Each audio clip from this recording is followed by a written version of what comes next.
Hey everyone, it's Peter Kerr from Daydream Nation, and welcome back, Peter Jones. How are you, my mate? Hello, I'm great. How are you? Good to be here. Oh, I'm doing well, and been looking forward to doing this show for some time and glad to have you back on the channel. We are going to cover this absolute mammoth of an album, one of my favorites, and we're talking about Ritchie Blackmore and Rainbow Rising. There's the t-shirt. So we're going to talk about our first impressions of when we heard the album. We're going to spotlight each of the songs, what we like, what we don't like, if any, and then we're going to have a quick chat just where we think the album sits in the pantheon of rock in 2023. So, Pete, right. I'll throw it over to you. What was your first impressions of this album when you heard it in the day? Oh, thank you so much. I remember getting this in real time. Of course, as you and I are both huge Deep Purple fans, anything that Ritchie was doing post Purple, we were following it as closely as we possibly could back in the day without the internet. I was already a huge fan of the first album, and when this one came out, I was equally as excited to get it.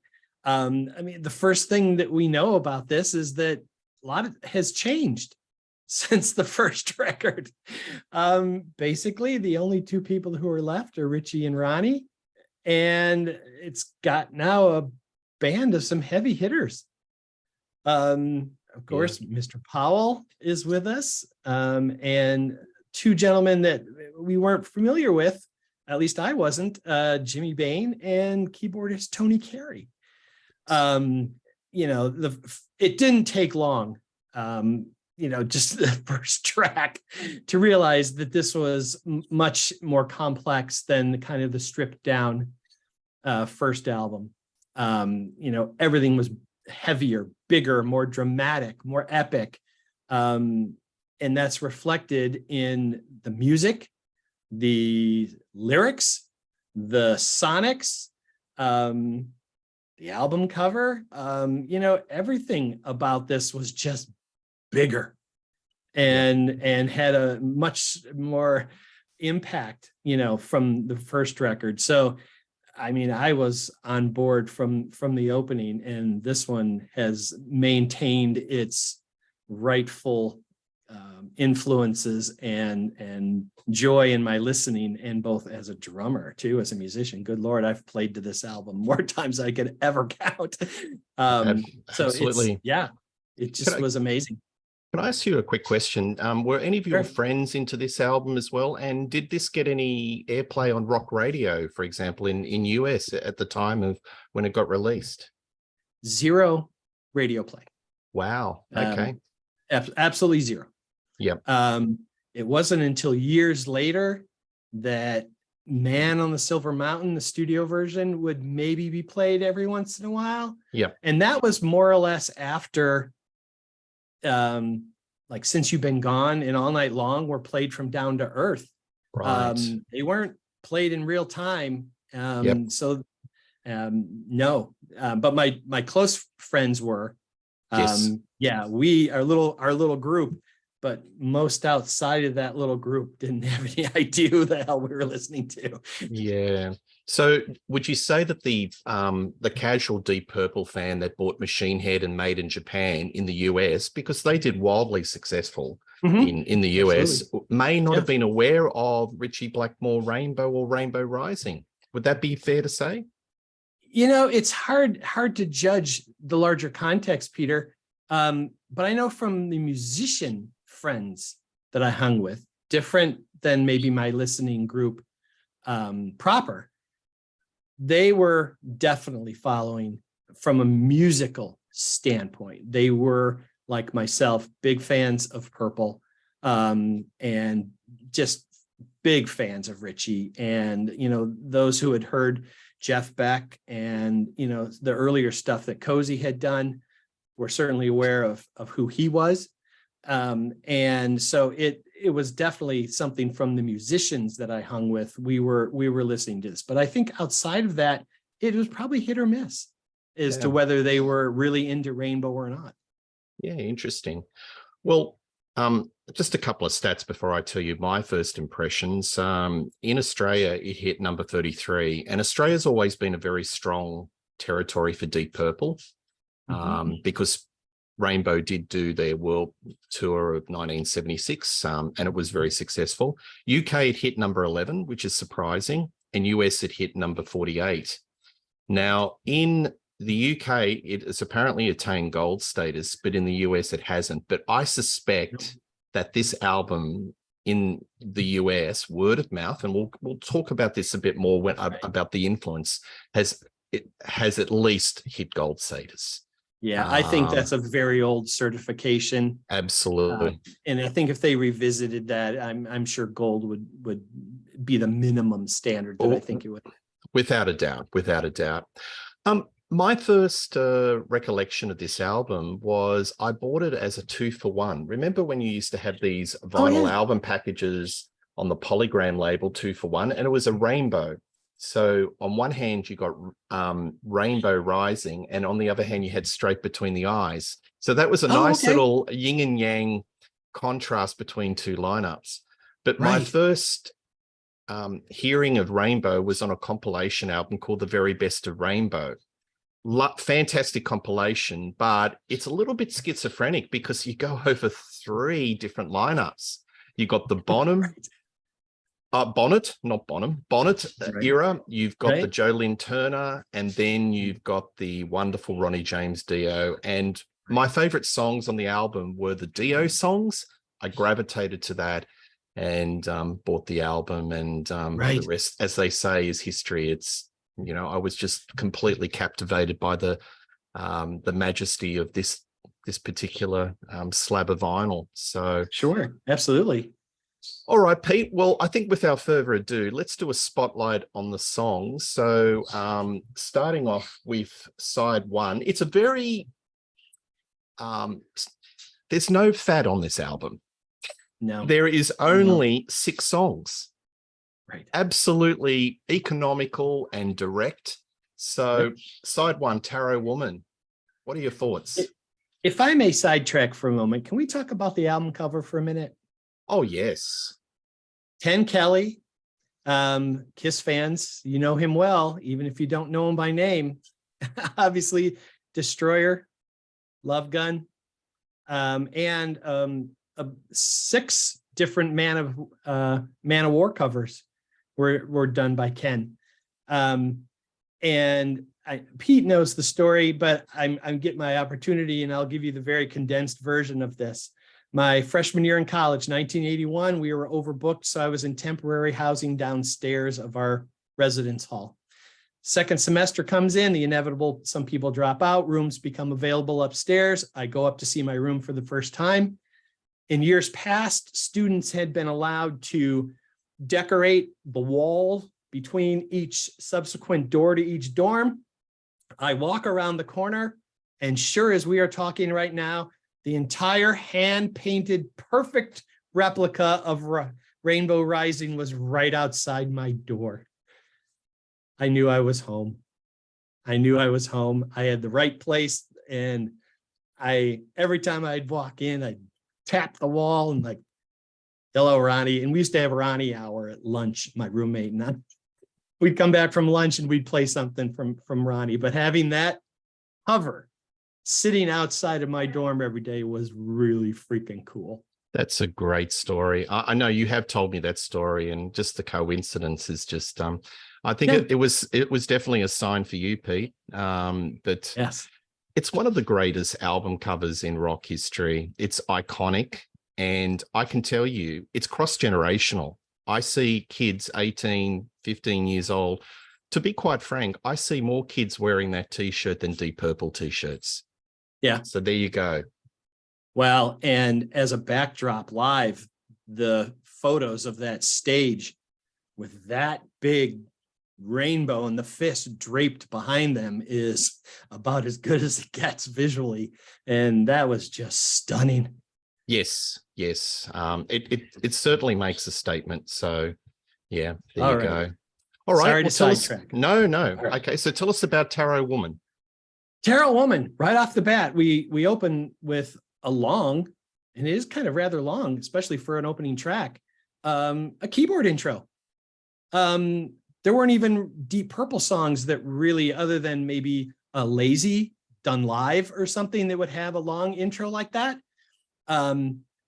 Very talented. Obviously, Tony Carey has a very strong classical background, great technique, great player. The sound was excellent. It was clean.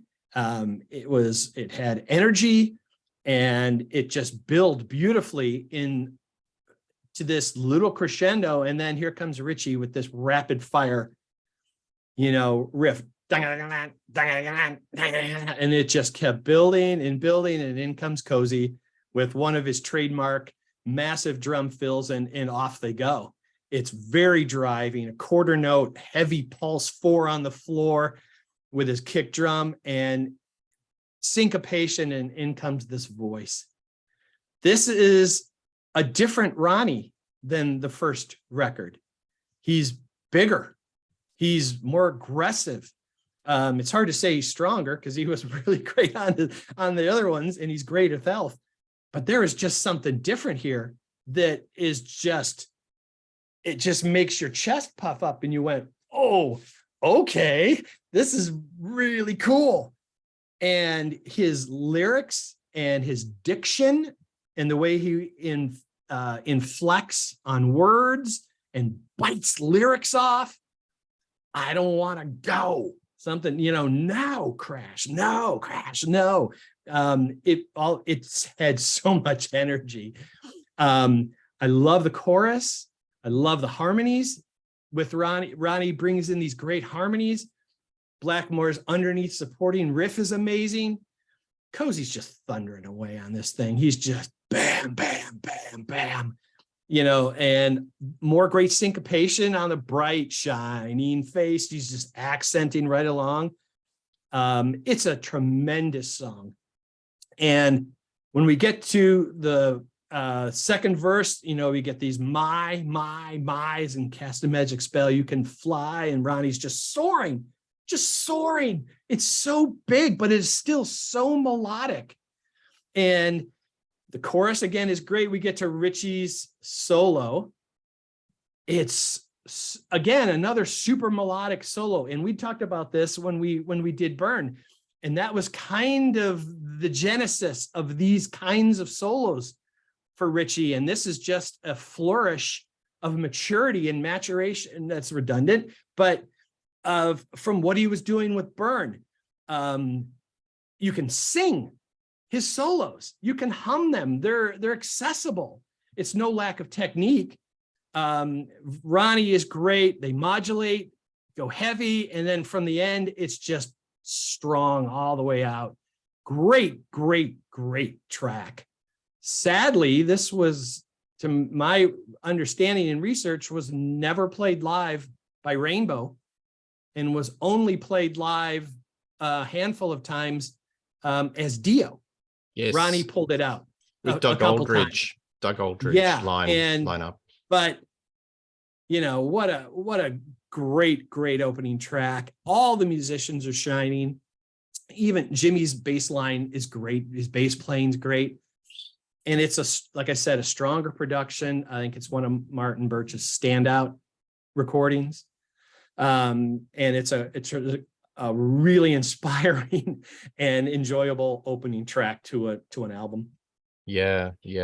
I think it's a song that's basically its reputation has been enhanced over the years. Mm-hmm. Because if people were going to pick a couple of songs off this album, it would be maybe Stargazer, A Light in the Black, and Starstruck. And Tarot mm-hmm. Woman sort of gets a little bit overlooked. Right.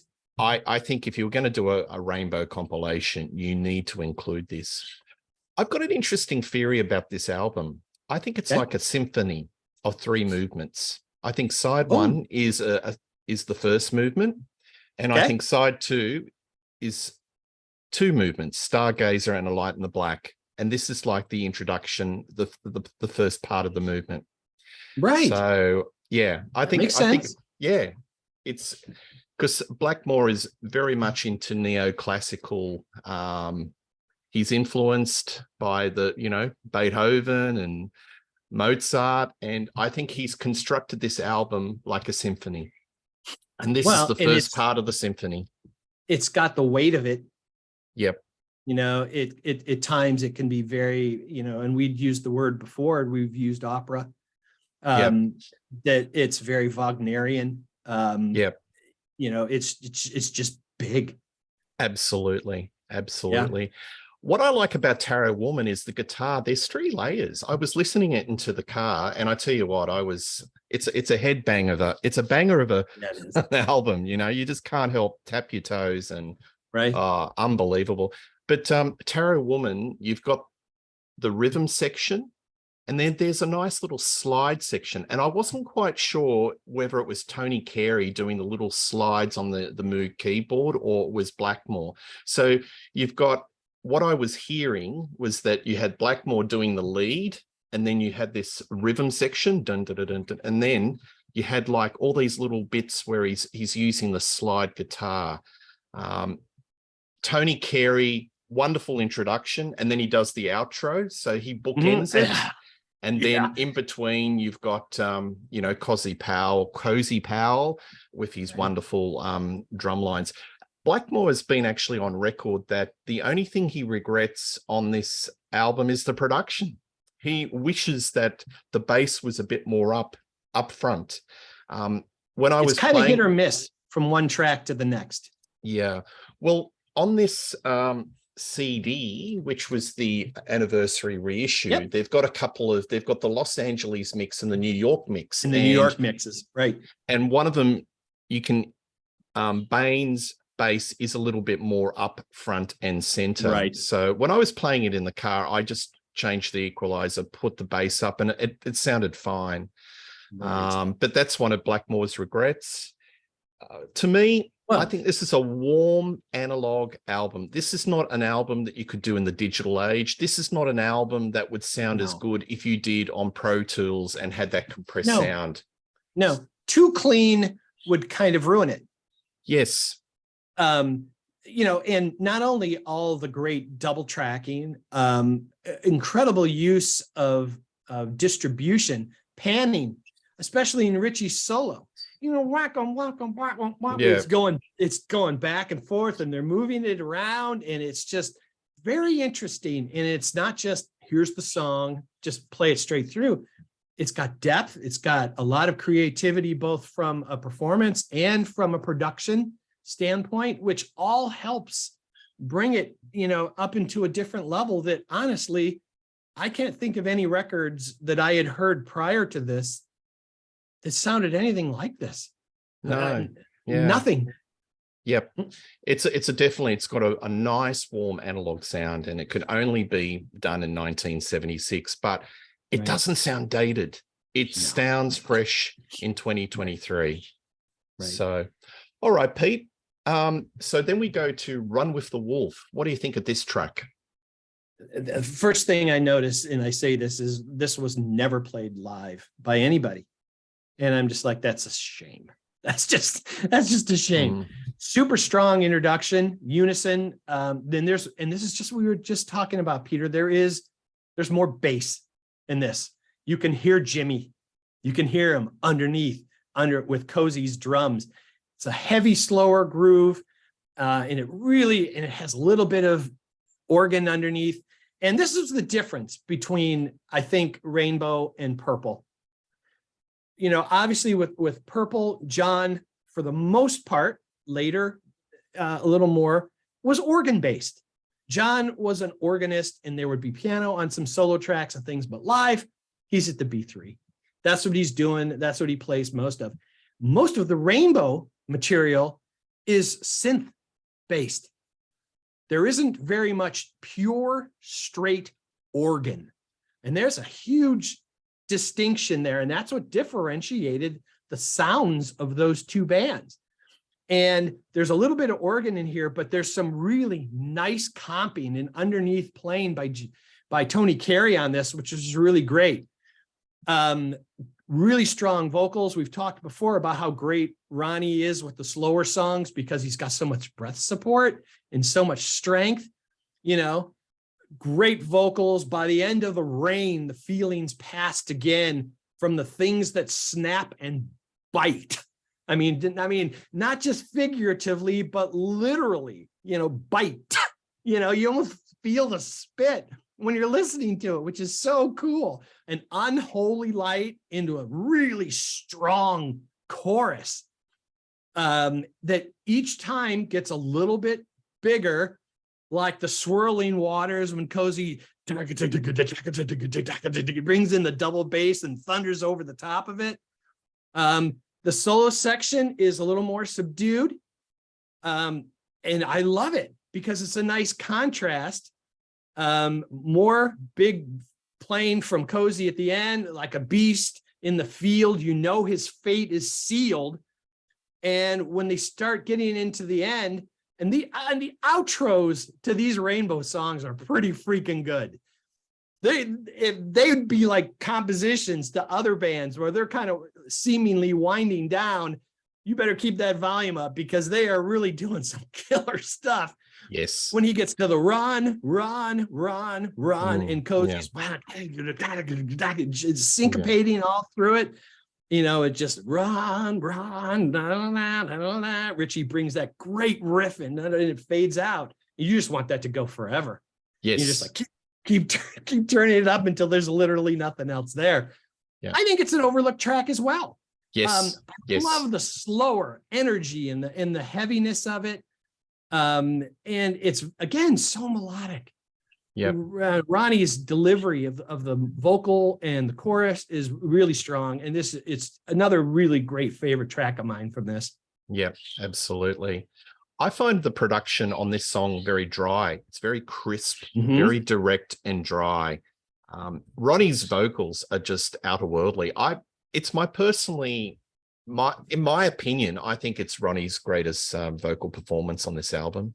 I know excellent. I know there's, you know, people may cite Sabbath or Dio, but I've never heard his vocals so pure. It's just, he's just belting it out. It's just wonderful. But a lot of people subscribe to the theory that, yes, this is a very good album, but there is some filler tracks on side one. Sorry, I don't subscribe to this. Maybe it's because those on side two are so magnificent and so out there.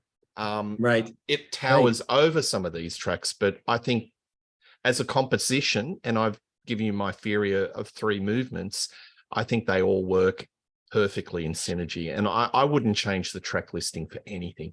I think it's just it builds up, but every track leads up to side two. It's like a little bit of an overture, you know what I mean? It's building up to something special when you flip the album over. But the Run with the Wolf, I'm really appreciate. I think just really dry. What do you think of the drumming? It's, as I said, it's just very crisp, isn't it?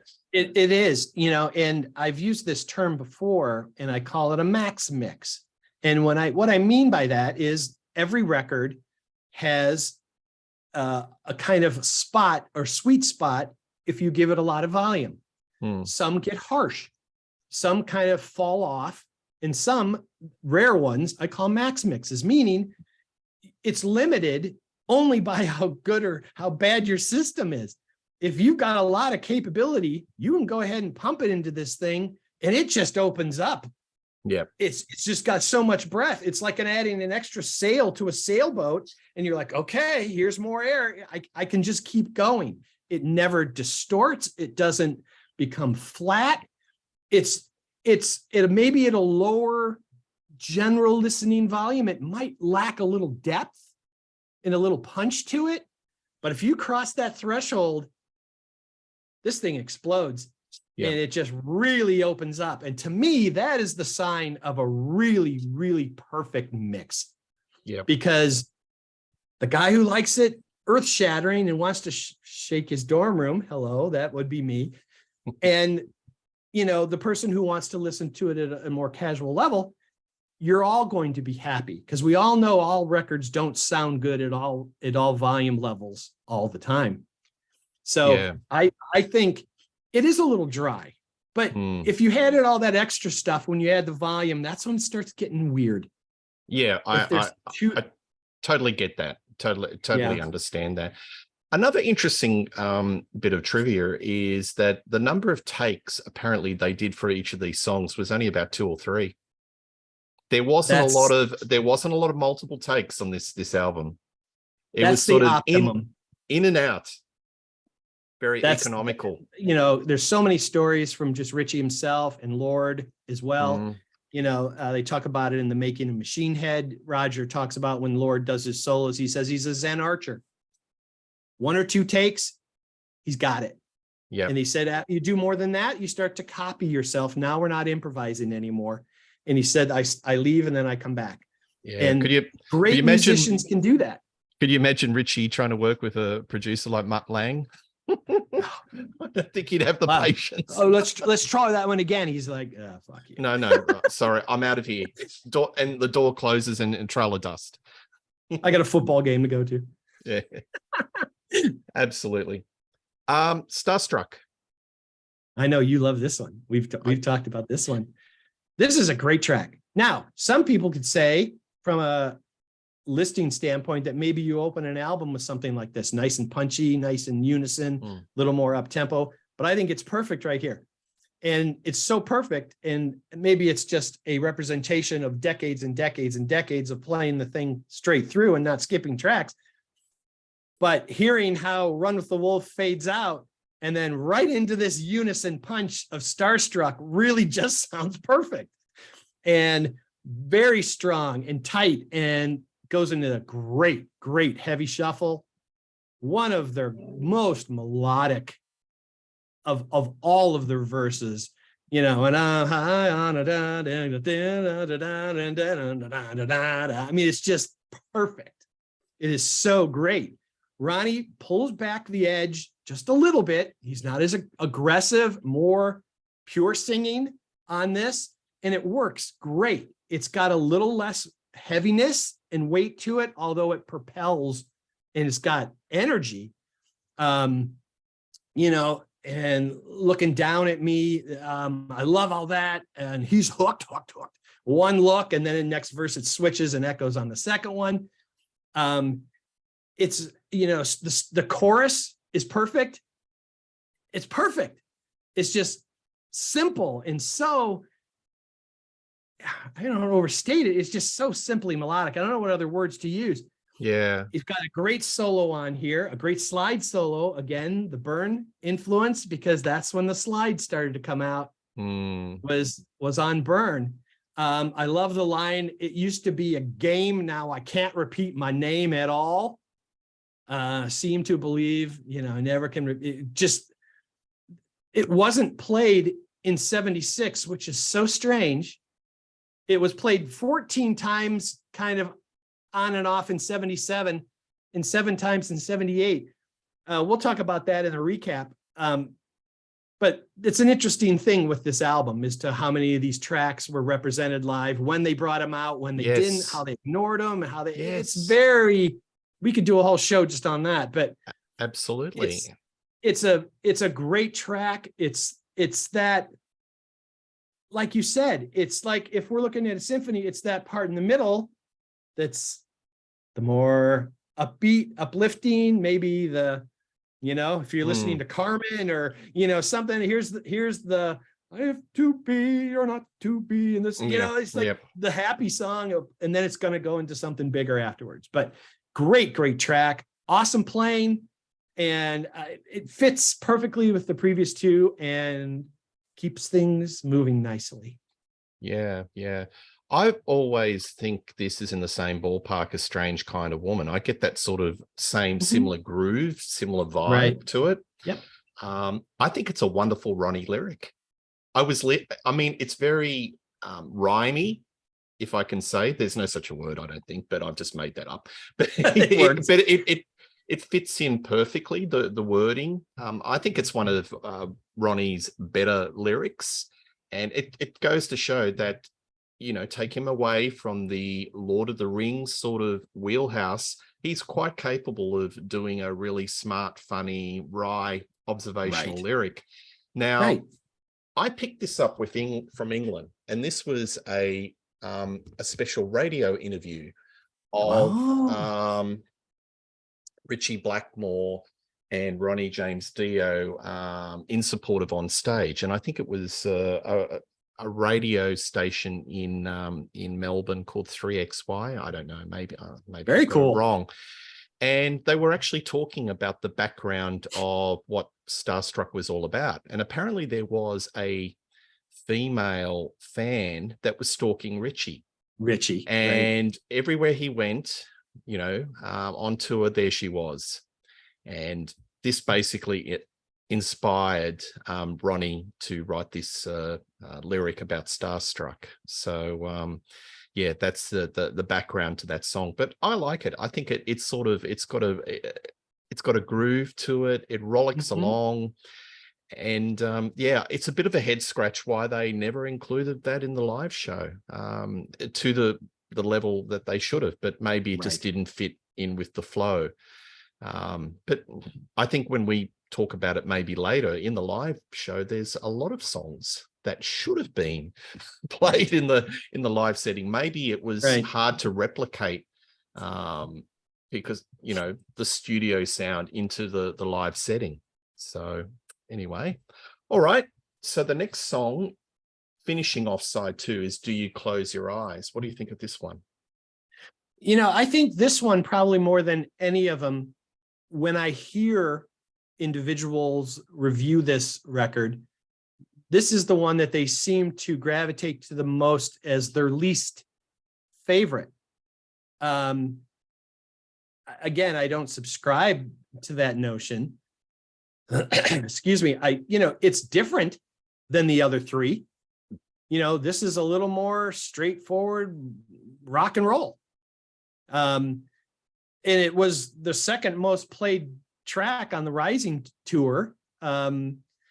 It's got a different kind of feel. And opening it is a little bit of different tone that Ritchie's using on here. Doesn't seem to be as biting. Bass and the drums are strong on this. And if you listen, especially with headphones, sorry again, there's little tremolo that Ritchie plays off in another channel, which is really kind of cool to discover. The verses are really good. The chorus is a bit what I would say show tune-ish, and I don't mean that too harshly. It's certainly not the demons and wizards and anything like that. Like I said, this is probably close to a pop chorus as you'll find on this record.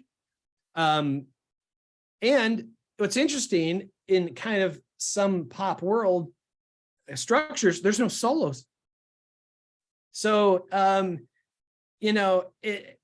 the problem and the danger I say with this is that I like the studio album so much more because I think live, part of the problem is that they play it too quickly. And when it's too fast, it loses its feel and it loses the sense of what makes this work. So the studio version, I really prefer over anything that I've heard them ever do with this live. But for me, it's a showcase for Ronnie. Great singing, good vocalization. The band is strong, but I don't think it measures maybe up to the 3 before it, but it's certainly not something I just go, I gotta skip that, or I think it's filler or something.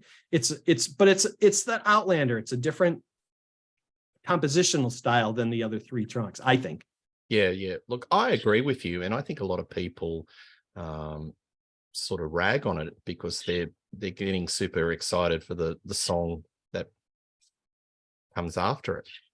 Right. So maybe it's in the shadow in the song sequencing because the actual monolith of a song Stargazer that's about to follow it. But look, you've got to, if you were going to do a song ranking, of this album. It's probably right at the bottom for me, but that doesn't Right. mean that I don't like it, because I just No, think that right. the standard songwriting on this album is just so high. I noticed sonically there's a little bit of a and it's a little minor quibble, because I think this is a fantastic album, and I'll say that a few times, but there's a little bit of a sound bleed with Tony Carey's synthesizers at the start of the song, and then it goes into the vocals. What do you think of that? I would have to rediscover that. I would have to go listen to that. It wouldn't be unusual in a tape analog world to have a bleed or a something from a previous track or something that didn't get scratched or erased ahead of time. Now just a little bit of a bleed in sonically, you know, where he does that initial synthesizer line. That's always been a little bit of a minor quibble, but look, as a song, it's fine, and I think it's a straightforward song. It's the most straightforward and less complicated and most direct song out of all the songs on this album. But I think it's fine, and it serves its purpose. And it's the last song on the end of the first movement. Right. We flip the album over, and then this is probably one of my favorite sides in rock history. I think, you know, you've got two songs. It's just absolutely rock magnificence. And Stargazer, over to you, mate. Stargazer. Well, you know what? I think, and I'm going to say this, haters, you can post all you want. In my view, at least in this style of music, Stargazer has seemed to have taken on Stairway to Heaven like mythical proportions. In the hard rock and metal worlds, just go on YouTube and look up Stargazer reaction. And when you've gotten to the 80 gazillionth page, and the new ones are coming out every single week, a new vocal teacher is reacting to Ronnie. Somebody's review, and it's Stargazer. The same video of the compilation of live stuff from Munich and all the other stuff. But this song has almost single-handedly become the signature tune of Dio led Rainbow. This track. Now, do I think that's unjustified? No. But even all these years later, we're seeing a whole new set of people discovering this and all of a sudden realizing, oh, hold on a second, something pretty amazing is happening here. So this is just not your normal 1976 hard rock. This something's different. And we'll just start off the bat. Clearly, we have what is one of the greatest drum intros in all of rock history. Cozy thunders and brings this thing in with an absolute ringing bang of thunder. Now, the irony is, with every bootleg that I have, every one that I've heard that I don't have, I have never once, and I'll challenge our listeners, if you can find one, give me a link or something. I have never heard Cozy actually start this song live with that drum intro. It doesn't exist. It's a studio only anomaly. I never heard it again. Simon Wright did it with Dio, but I never heard Cozy do it when he was with Rainbow any of the times they played it. Most of the time it came after a solo and he would do a roll, he'd do 4 kick drums, he'd do a short fill, and then it would go right into the riff. And that is just horrible. It's just like the greatest intro ever. You just need to play it. What an opening riff. And this is pure neoclassic orchestral. It is like an opening of a Beethoven symphony. This is just huge. And it's the song that probably created power metal. I will not dispute that on any level. I think that's it. The seed has been sown in this one song. We get the opening riff and that little hesitation, and then and then here comes Ronnie. And there's a reason that every single reaction that I've seen all responds with a dumbfounded look of, hello, we've known this for 40, 50 years, folks. This is one of the greatest singers of any style ever. And this is a masterpiece. It is just a masterpiece. Every phrase, every lyric paints a picture, a visual. You can see the scenery. You can even see it play out in front of you as if it was an opera or a big Broadway performance. Every time, each chorus, and this is the beauty of not having Pro Tools, folks, because I promise you, there's bands that when you get one good chorus, they just cut and paste, and you get the same chorus 3 or 4 times in that song. Here, Ronnie had to sing it every time, and each time it's got a different sense of emotion, a different sense of energy. He just moves you forward. You can't do that today with this Pro Tools crap. Tony is amazing. God, I'm babbling. The transitions from one section to the next are just stunning. And oh, I see his face. And then it's so classical. It's underneath riff is so great. The syncopations are powerful. And now where do we go? He's holding it for days. Back to the second verse, more powerful than the first. And you're like, holy smokes. And you get through, and then you finally get to this solo section where Ritchie just goes crazy. It is so cool. It is this beautiful slide. Again, we've got that Eastern modal, harmonic minor modality that's going on with his riffs.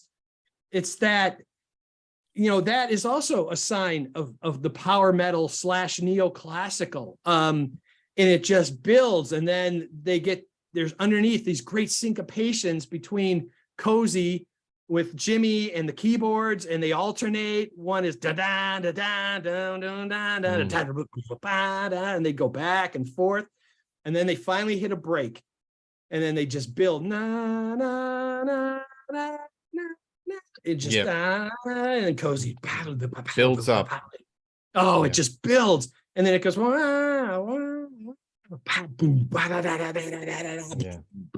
right back in. And talk about outros.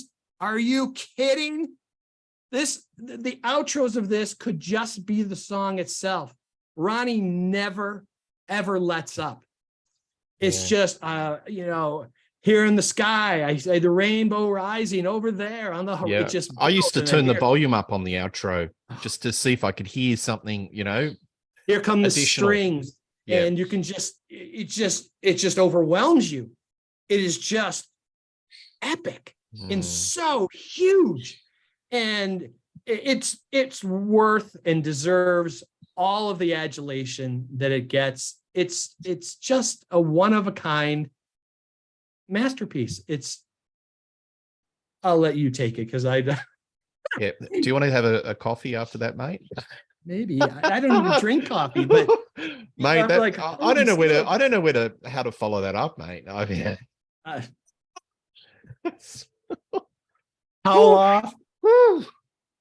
Oh, jeez. Thank you. It's just such a great track. Yeah. You have to say that Kashmir did plant the seed for Blackmore. So when you're looking at Stargazer, Kashmir did influence it because of the Eastern scales, that mysticism, but this takes it a notch higher, much higher. And it's a magnificent song.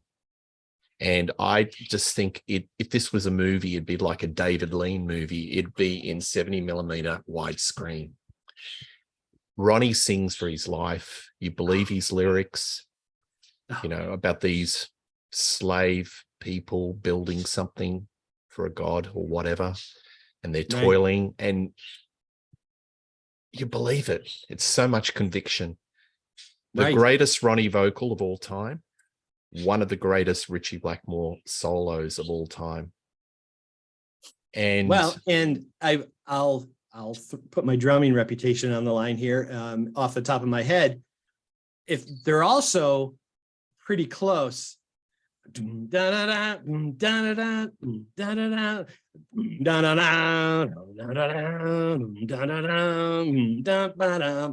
very similar. They're going to be a couple beats per minute off, but they're in that pocket, that tempo range that just makes it sit. And again, if it's too fast, doesn't work. Same thing with Kashmir. You can't play Kashmir too fast. yeah, They have to sit. So those riffs just foundationally go into the ground and take hold. And there are so many parallels to that. And I think your analogy is spot on with that. and Ritchie has played Mind that Kashmir well quite a few times, even Perfect Strangers, the little sort of the bridge where that little Kashmir flourish, Gates of Babylon, again, the rock, Long Live Rock and Roll album, Minds that Kashmir. But I don't think there's any song that has minded and superseded Kashmir like Stargazer. And that is really the song on the album that everyone refers to. And as I said, I think it single-handedly created a whole movement out of it. And that string arrangement is just wonderful. And from what I have read, it was only done in a couple of takes because, on this album, the reissue, there's no bonus tracks, folks. There's no demos. No. I mean, I'd love to see it, but there's none. It's very... what you see on the album is what you get. I have some Cozy Powell monitor mixes and some demos, but there's not much. There's there's nothing that sort of reveals a different alternative. It's kind of very similar to that template of the songs on the album. But well, and I think too from a compositional, they waited to the absolute perfect moment for those strings to start to make their entrance, because it may feel to some that it was just starting to get just a touch long-winded, but then here comes this entirely supportive palette change, and now it's all new and refreshed again. And you're like, oh, now it's perfect. Yeah. And now not only is he singing over the band, he's got these strings behind him and they're moving and it's epic. It is. And I saw Ritchie Blackmore's Rainbow, the latest version with Ronnie Romero. And look, Ritchie's he doesn't have the capability of playing a lot of the solos and a lot of the material, because look, he is like, in his 70s, and I hear that he's suffering with arthritis. But when they played Stargazer, I was kind of willing him to do the 1976 solos, and it just didn't come out. But I got to see him, and they gave it a crack, and they had to embellish a lot of the with the backup singers. So they had Candace and another backup singer, singing the melody line, but it just wasn't the same. And it was slightly disappointing. He still had the tonality in his playing, but the 70 plus Blackmore, just didn't do it. And that's what I, kind of one regret. I would have loved to have seen him in the day pull out those Eastern scales and just go hell for leather and play Stargazer. But apparently it didn't really transfer. Blackmore, had issues with it being played live. He didn't think it could transfer live. And I've heard a few demos of it, but it's a few live versions of it, and it's fine. Yeah, it's a real hit or miss.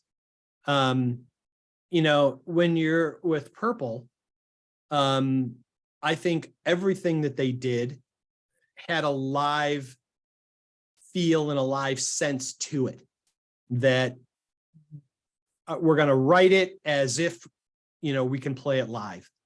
And that's a different compositional style than someone who goes in and says, well, I'm going to do this and add this and this and this, and then go, oh, well, can we do it live?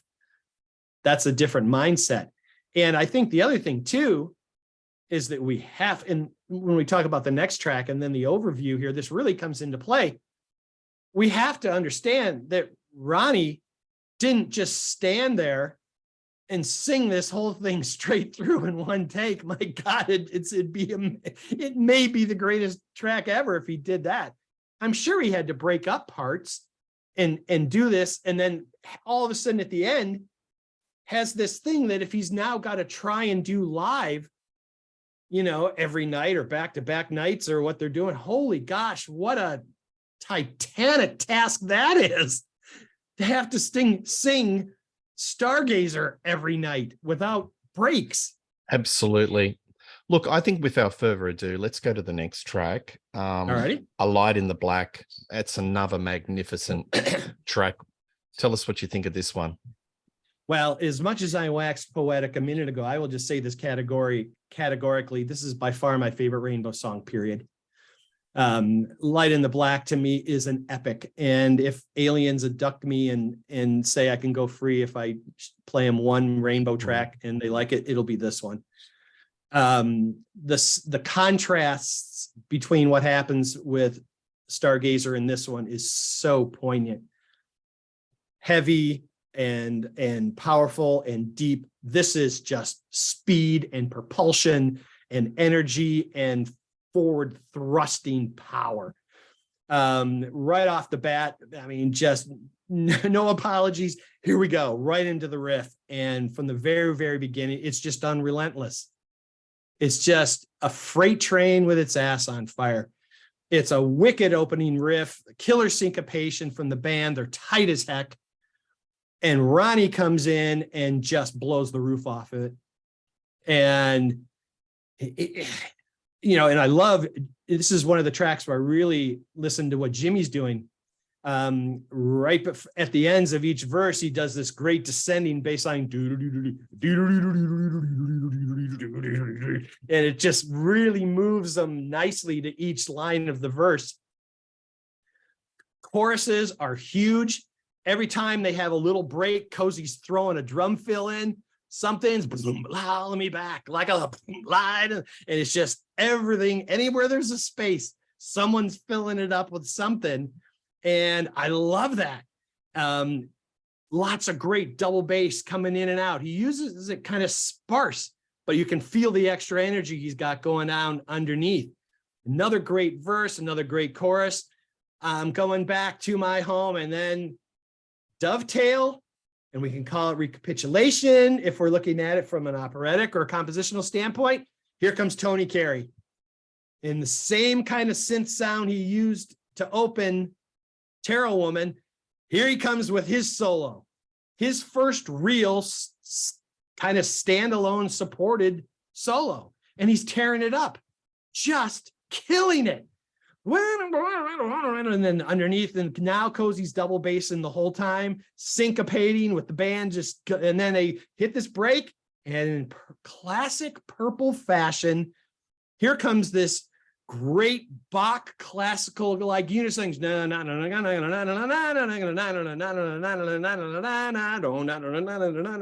and you're like, it's perfect. And Cozy's accent and everything is just thundering away, and they just go, and then my favorite guitar solo Ritchie has ever done. It is so intense. It starts out so melodically, and then everything that makes Ritchie great is in this one solo.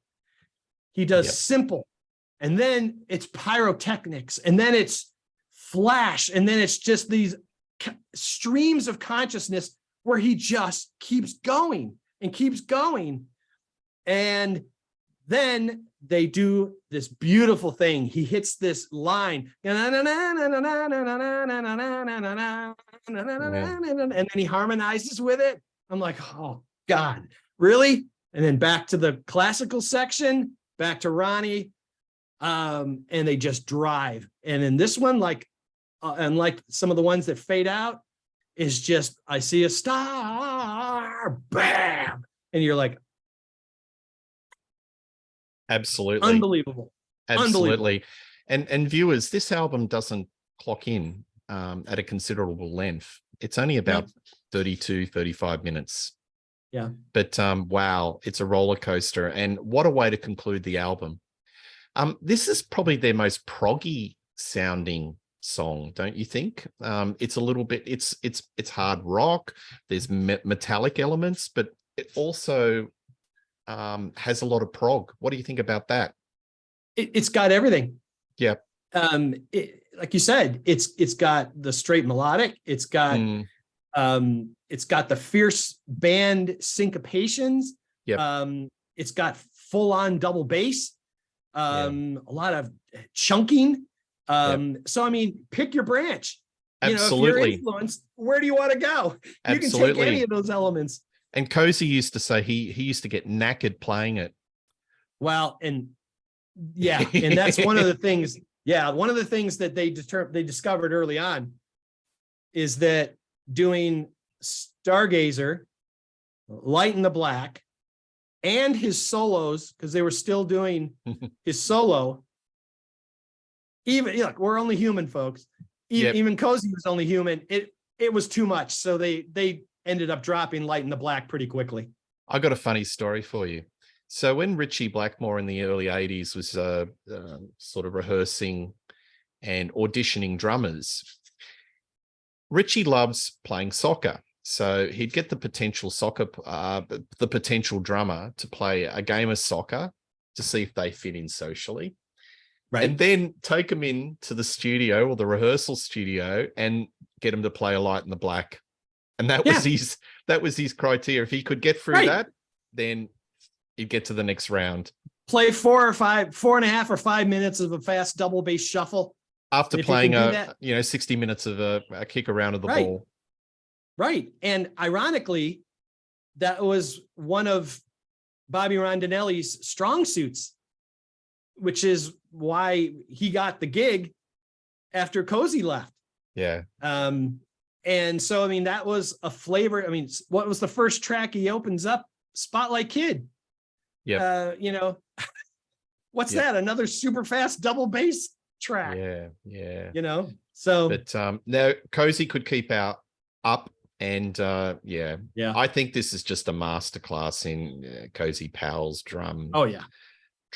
I don't know about drumming as much as you do, Pete, but as a casual listener, it's just magnificent, and it's a real banger of a song. It's like you perfectly described it. It's like a freight train, right? It's just so keeps much going fun to and play. going. Yep. So much fun. Well, that concludes the album. So Pete, I think what we'll do is we'll wrap up and just give us our final thoughts and where you think this album sits in the pantheon of rock and roll.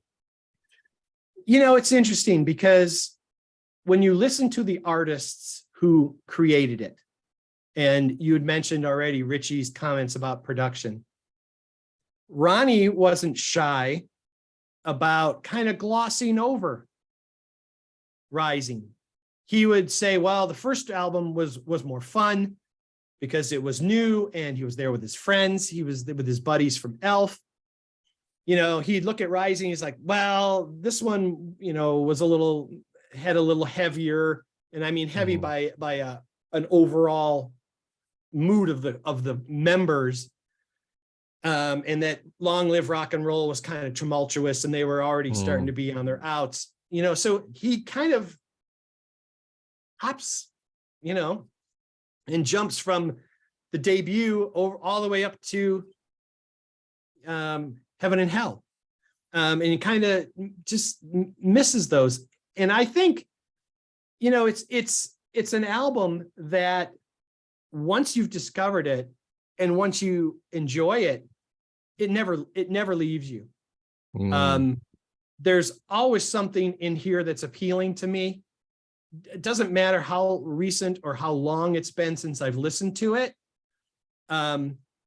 And again, I think there's a delineation between how this album impacted a music buying public versus what it did behind the scenes to a musician's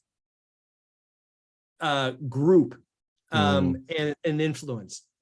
This is all over everything that came after it.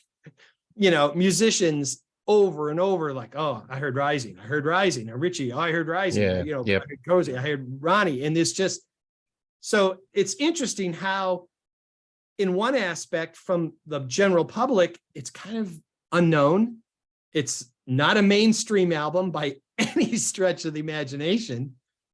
But if you get into the group of musicians and you go to all those power pop bands, and I mean the power metals and all those bands that came after, they're like, whoa, what record? Rising.